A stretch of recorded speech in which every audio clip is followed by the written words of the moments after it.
Hola a todos. Hoy seguimos con este proyecto, Maxilarte, y vamos a hablar de prognatismo. Vamos a hablar de lo que hay en el arte en relación con esta deformidad. Es una deformidad que consiste en que los dientes de abajo están por delante de los de arriba y eso tiene su repercusión en que evidentemente los huesos que son los que llevan esos dientes están en la misma posición que los dientes. Es decir, el maxilar superior estaría retrasado, la mandíbula estaría adelantada o las dos cosas al mismo tiempo.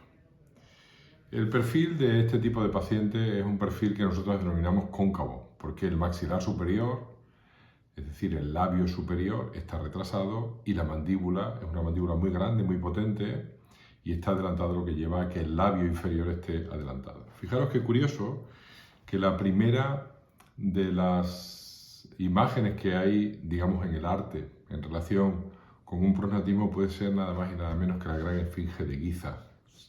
Sabéis que aproximadamente está datada hace 4500 años, que la cabeza podía representar el faraón Kefren y que todo esto está hecho sobre un montículo de roca caliza que tiene aproximadamente unos 20 metros de alto y 60 y tantos metros de longitud. Cuando vemos la esfinge de frente, lo primero que nos llama la atención es pues, que la nariz la tiene destruida. Hay muchas leyendas en torno a eso, leyendas falsas, por ejemplo, la de que fueron los cañones de Napoleón los que de alguna manera hicieron esa eliminación de la nariz, pero lo que verdaderamente se puede comprobar es que en el año 1378 un líder sufí estaba muy celoso porque toda la población hacía ofrendas para tener mejores cultivos o buenas cosechas y este sufí decidió mediante una serie de palancas metálicas hacer la extracción de la nariz. Lo más importante para nosotros, nos ponemos de frente y vemos que evidentemente tenemos la barbilla un poquito proyectada hacia adelante, pero sobre todo donde mejor se ve es en el perfil. Ahí tenemos, veis, como el labio superior y la mandíbula también están adelantados, pero sobre todo la mandíbula. Y eso nos hace pensar, primero, en un prognatismo, pero puede que estuviera dentro de un contexto de una enfermedad que se llama displasia fibrosa o una acromegalia. En cualquier caso, no aparecen nunca más estatuas, esculturas donde se vea prognatismo, pero sí en momias que ahí se aprecia prognatismo, o sea, el prognatismo existió en la civilización egipcia. Y nos vamos ya a hablar de lo que es la fuente inagotable de prognatismos en el arte, que son los Habsburgos. Los Habsburgos se llaman así porque proceden del castillo de Habsburg, en Suabia, en lo que sería hoy Suecia. Habsburg sería el castillo del Halcón. Y veis ahí que empieza ya esta dinastía ya por el siglo X o XI, pero evidentemente lo que pasa es que con una política de matrimonios y de pactos fantástica, el poder y los terrenos van acumulándose cada vez más. La palabra Habsburgo va conectada a lo que es emperador del Sacro Imperio Romano Germánico. Hubo una gran cantidad de emperadores y es curioso porque su deformidad, el prognatismo, se atribuye, según determinado tipo de escrito, a una de sus componentes, que fue la reina Cimburgis de Masovia, que se casó con Ernesto III de Hierro, Ernesto III el Férreo, pero es curioso porque no encontramos absolutamente ningún tipo de pintura ni estatua que nos verifiquen y que nos confirmen que esta reina tenía un prognatismo importante. Y sí, sin embargo, pues vemos, por ejemplo, Federico III de Habsburgo, que era precisamente hijo de Cimburgis o Cimburgia de Masovia y de Ernesto I el Férreo, como aquí ya se nota claramente que hay un defecto en el labio superior está retrasado, el labio inferior está adelantado y veis ahí cómo aparece ya también una deformidad nasal, porque ya veremos luego lo que hay en relación con la deformidad nasal. Pero aquí ya de entrada ya se ve que empieza a verse claramente el prognatismo. Un hijo suyo, Maximiliano I, pues este fue hijo precisamente del emperador Federico III y de María de Borgoña, y aquí se ve en esta pintura de Alberto Durero cómo tiene la deformidad nasal, que se atribuía a María de Borgoña, sin embargo fue su mujer. La deformidad nasal de los Habsburgos se suponía que era debido a la sangre borgoñesa que había, y bueno, pues de alguna manera no se ve que proceda de eso, sino que ya Alberto Durero plasmó claramente cómo Maximiliano I pues tenía esa deformidad. No solamente el pronatismo, sino la deformidad nasal. Veis que el Museo de Historia del Arte de Viena es una fuente inagotable de dibujos de los Habsburgo. Veis este primer boceto que hizo Alberto Durero del cuadro que haría luego. Y os vuelvo a decir que se le echaba la culpa de esa nariz a María de Borgoña, pero María de Borgoña en todos los retratos, en todos los grabados que nosotros tenemos de ella, no aparece ninguno con esa deformidad nasal. Fijaros en el cuadro de la derecha, que también está en el Museo de Historia del Arte de Viena, como en la parte izquierda aparece Maximiliano I, en la parte derecha en el extremo aparece María de Borgoña, de pie Felipe el Hermoso y en el centro aparece ya el nieto de Maximiliano I, que fue Carlos V. Este mismo es el Carlos V, os pongo aquí este cuadro que nosotros vimos en el Hampton Court, en la colección real, porque es muy poco conocido. Es aquí cuando tenía 13 años, vemos que aparte de la rigidez y la falta de espontaneidad, es un magnífico retrato donde se nos demuestra pues, absolutamente un prognatismo muy importante. Veis la cara qué grandes dimensiones tiene, veis que adelantada está la barbilla, el labio superior cómo está proyectado hacia atrás y cómo además la zona malar está muy aplanada, la zona de los pómulos. Tenemos muchos cuadros y muchas esculturas de Carlos V, pero bueno, aquí os lo pongo para que veáis ya en su vejez pues, el aspecto de la cara que supuestamente tenía. Es un hecho real y muy cierto que de alguna manera siempre este tipo de personas con prognatismo se dejan crecer la barba. Me parece muy interesante Álvaro Bazán, el almirante que luego estuvo metido en todo el tema de la Armada Invencible, cómo definía perfectamente el cuadro, digamos, de deformidad que él observaba cuando veía a Carlos V. La mayor fealdad venía de su boca porque sus dientes inferiores eran tan desproporcionados a los superiores que sus dientes nunca se encontraban, lo que llevaba a dos problemas. Un hablar dificultoso, muy rudo, no se le entiende, y en segundo lugar, gran dificultad para comer. Leone Leoni es un virtuoso de las esculturas, un virtuoso de muchas habilidades manuales, por ejemplo, haciendo moneda, y luego lo veremos en algún otro tipo de figura, pero en esta que hay en concreto en el Museo del Prado veis la cara cóncava que tenía Carlos V.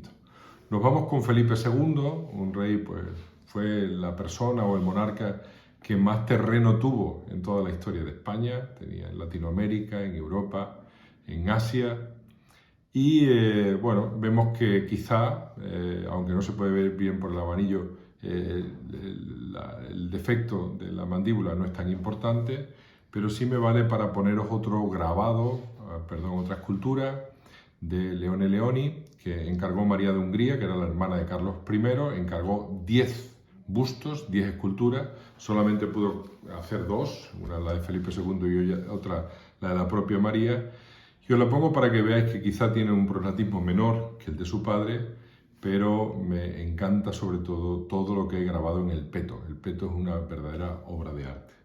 Y si nos vamos al Metropolitan Museum de la ciudad de Nueva York, vemos estas dos esculturas superpuestas una a la otra, donde se ve perfectamente el perfil de Carlos V y de Felipe II. Nos vamos otra vez a Europa.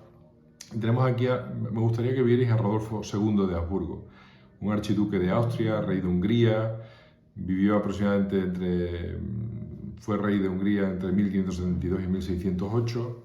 Era un tipo muy extravagante, era un tipo muy introvertido.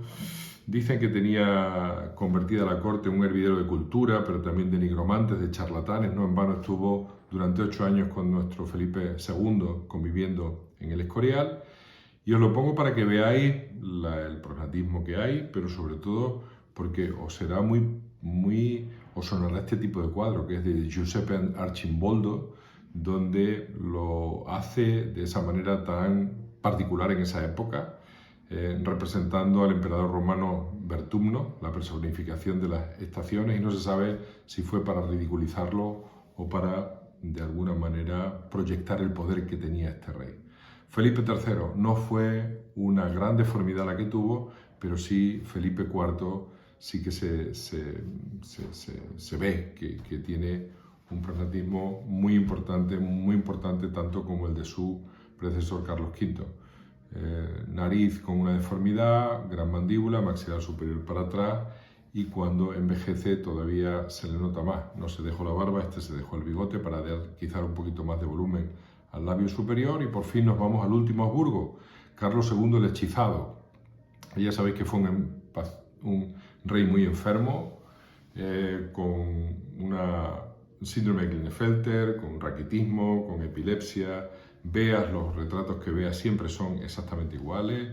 Un déficit del labio superior, un exceso de la mandíbula. ¿Y por qué ocurrió todo esto?